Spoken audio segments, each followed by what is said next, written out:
2022 সালের আগে অনেক ভালো ছিল। ঘুমে ঘুমে আমাকে আমার গোপন অঙ্গ কেটে সে পালাইছে। লাল কি জানি মিক্স করছে, আর আগে চড়ে কি মিক্স করে নিয়ে আসছে আমি দেখিনি। আমি কিন্তু অনেক ভালো ভালো অভিনয় নিয়ে আমি স্বপ্ন দেখছি। 22 সালের পরে আমার কোনো কন্টেন্ট নেই।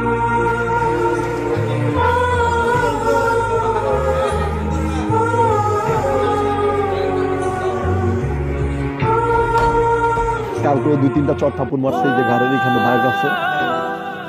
তারপর আমি ঘুমায় দিছি। আর জান, তোমার জন্য একটা ইনি আসছি। কি নিয়ে আসছে এত সুন্দর করে কথা বলে? ওই যে আগে খাইতা না 300 টাকা করে, 75 টাকা করে কিন্তু একটা বিয়ারের মতো ইয়ে আছে, ওই যে ইসে বেচে। হ্যাঁ, হ্যাঁ, হ্যাঁ, দোকানে বেচে। ওইটার সাথে আর লাল কি জানি মিক্স করছে, আর আগে চড়ে কি মিক্স করে নিয়ে আসছে আমি দেখিনি। আমি প্রচুর ঘুম পাইছি আমার।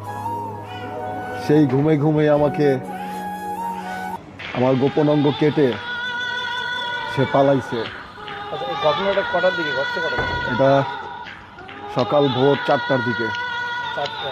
আচ্ছা, মানে আমি পাশের ঘরের যে আছে, আমি ওনাকে বলি ভাই ধরেন, কয় ওদিক যাও। আর কি ভাই আমার একটু ধরেন, রিক্সা ওটা দেন, আমি এগুলোর মধ্যে নেই। সে সবই জানে। এগুলো কি পরিকল্পিত আগে? জি জি। ইমন খান আসছিল। ইমনের ভয়তে ওরা কথা কয় না। খান মাসুদ অনেক প্রতাপশালী।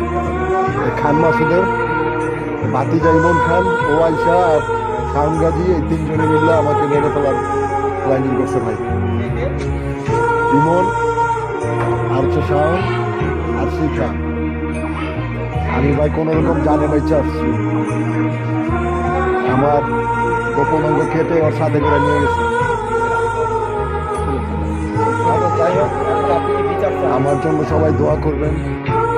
আমি 2022 সালের আগে অনেক ভালো ছিলাম। আমি কিন্তু অনেক ভালো ভালো অভিনয় নিয়ে আমি স্বপ্ন দেখছি। 22 সালের পরে আমার কোনো কন্টেন্ট নেই, কোনো নাটক নেই। শুধু কি জানেন, মানুষের নিন্দা, অবহেলা, আর হচ্ছে কোনো